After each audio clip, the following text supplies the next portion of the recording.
Ces deux images ont une seule chose en commun, c'est que le cercle du milieu ne change pas de taille. Pourtant, notre cerveau ne peut pas s'empêcher d'analyser ce qui est autour du sujet principal pour arriver à une conclusion, qui est bien souvent influencée et manipulée. À travers ce simple exemple, on peut comprendre la vérité sur la relativité et au-delà du simple exemple, on peut comprendre le mode de fonctionnement de notre esprit. Nous observons constamment les choses qui nous entourent en rapport avec d'autres choses. On ne peut pas s'en empêcher, c'est impossible. Et c'est pour cette même raison que tout est relatif, même quand en soi ça ne devrait pas être le cas. Le 19 février 2008, un professeur, Dan Ariely, je ne sais pas comment on prononce, professeur en économie comportementale, qui a d'ailleurs été célèbre pour ses travaux sur le mécanisme de nos prises de décision, qui font d'ailleurs autorité parmi les spécialistes du monde entier. Ce monsieur a publié un livre qui est devenu un best-seller dans son domaine. C'est vraiment moi qui choisis la raison cachée de nos choix, de Dan Ariely donc. C'est donc un livre sur les biais cognitifs qui explique principalement comment notre cerveau réagit face à certaines choses qu'il y a dans la société, face à la manipulation des médias,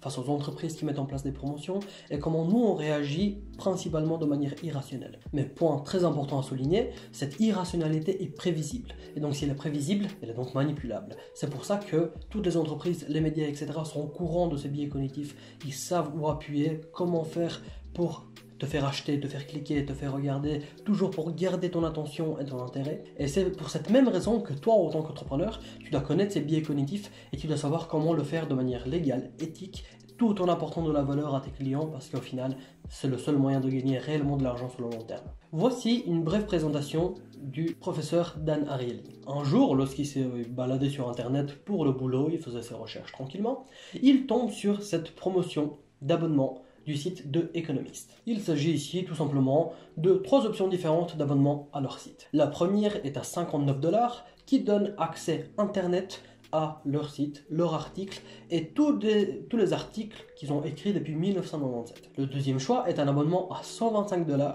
qui cette fois-ci sera en version papier, plus de digital, où tu vas recevoir à la maison toutes les nouvelles, tout ce qui de Economist fait, leur article, etc.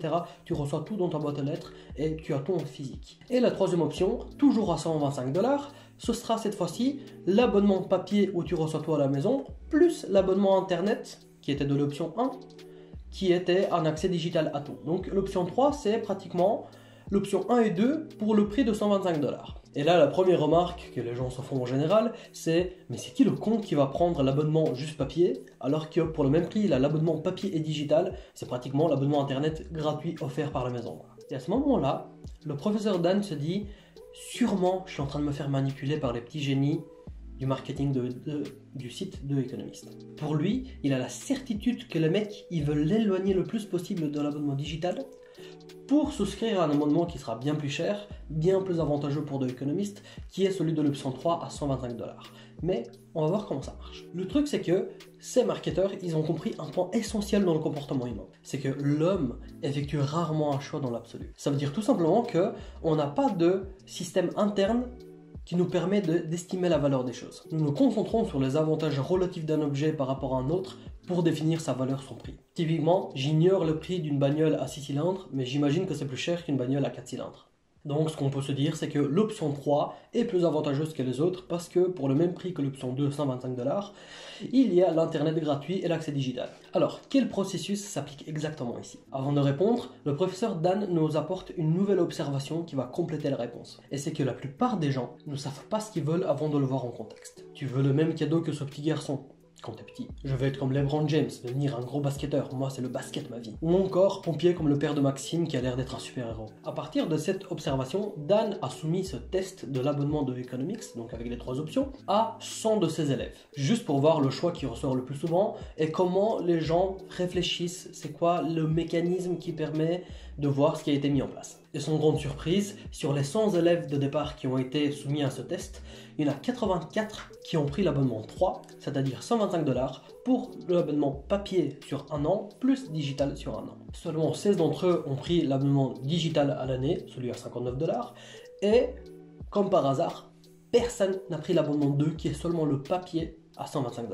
Jusque là tout va bien et la plupart des élèves ont compris l'avantage que représente l'abonnement 3. Mais Dan était sûr que ces résultats n'étaient pas vraiment parlants parce qu'il y avait encore l'option 2 et même si personne ne l'avait choisi parce qu'il y a 0 vote, elle était quand même là pour un but bien précis. Et c'est comme ça, à partir de ce moment-ci, il a commencé à appeler ça le leur. Donc, il a refait le test avec 100 nouveaux élèves, mais en enlevant l'option 2, donc qui était l'abonnement papier pendant un an à la maison à 125 $, pour voir si, pratiquement, comme il n'y a personne qui l'a pris, est-ce que ça va réellement changer quelque chose dans la tête des gens?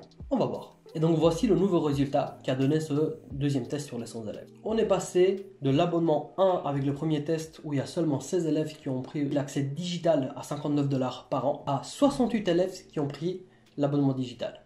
Et là où à l'option 3 on avait 84 élèves à l'option 3, pour le moment avec ce deuxième test on n'en a plus que 32. Donc qu'est-ce que ce test confirme? C'est que même si l'option 2 de base n'a aucun vote, elle est là pour une action bien précise, c'est pour pousser les gens à choisir l'option 3. Parce que tout simplement, il y a l'option 1 qui est intéressante, il y a l'option 2 qui est beaucoup plus chère, et il y a l'option 3 qui est un peu différente de l'option 2, qui est au même prix d'ailleurs. Ce qui va dire que notre cerveau aura un point de comparaison pour quelque chose où il va gagner ou pas un avantage. C'est-à-dire que mécaniquement dans ton cerveau, tu vas beaucoup plus te concentrer sur l'option 2 ou 3, qui est l'abonnement à 125 €, et tu vas quasi éliminer par défaut l'option 1, même si elle reste intéressante. On a bien vu, ça c'est pas une réflexion qui est sûre à 100%, mais un gros pourcentage des gens qui voient cette offre, cet abonnement, vont choisir l'option 3 juste parce qu'il y a le leur en deuxième position. Et tu vois, dans ce livre, il y a plein de trucs comme ça, là je suis en train de le retaper, comme tu peux le voir. Et ça c'est dans le chapitre 1, l'exemple que je te donnais ici. Dans tout le livre, tu as plein d'exemples comme ça. Ce type, il a vraiment pris le temps d'analyser tout ce qui se fait dans la société, au niveau des entreprises, au niveau de l'État, au niveau des médias, absolument tout ce qui peut exister au niveau des biais cognitifs, du comportement humain et du marketing. Et il analyse ça dans son bouquin qui est extrêmement intéressant. Donc voici une brève présentation du livre, du mec qui l'a écrit, et un petit exemple qui donne dans le chapitre 1 pour, j'espère, t'avoir donné envie de le lire. C'est un livre qui se complète très très bien avec Influence et manipulation de Robert Cialdini, qui est une bible dans le milieu du marketing. Si tu veux faire de la vente, si tu es entrepreneur, si tu fais du marketing, tu dois absolument avoir lu Influence et manipulation. Et en complément à ça, je te conseille ce livre-ci de Dan Ariely. C'est vraiment moi qui choisis la raison cachée de nos choix, qui est excellent. Donc si tu as envie de choper le livre, tu as un lien en description, c'est le premier lien. Et si toi aussi tu as envie de démarrer un business, je te fais un petit programme gratuit, mais oui, c'est cadeau, c'est la maison qui offre. Il s'agit de 5 secrets à connaître avant de lancer un business et que moi j'ai appris en faisant faillite de ma première entreprise. Donc voilà mec, j'espère que la vidéo t'a plu. Mets-moi un like, abonne-toi, active la cloche et je te dis à la semaine prochaine pour une nouvelle vidéo. Ciao ciao.